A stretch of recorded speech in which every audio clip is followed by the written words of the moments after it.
بسم الله والحمد لله والصلاة والسلام على رسول الله صلى الله عليه وسلم. حي على Imam Abu Dawud asked الفلاح. Imam Ahmad, and Imam Ahmad was his Shaykh, "What shall a person do if they sneeze in the prayer?"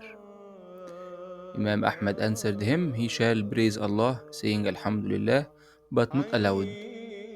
And then حي Imam Abu على Dawud asked him, "Shall he move his tongue while doing it?" And Imam Ahmad said, "Yes." And this is how we praise Allah if we sneeze in the prayer. Assalamu alaikum.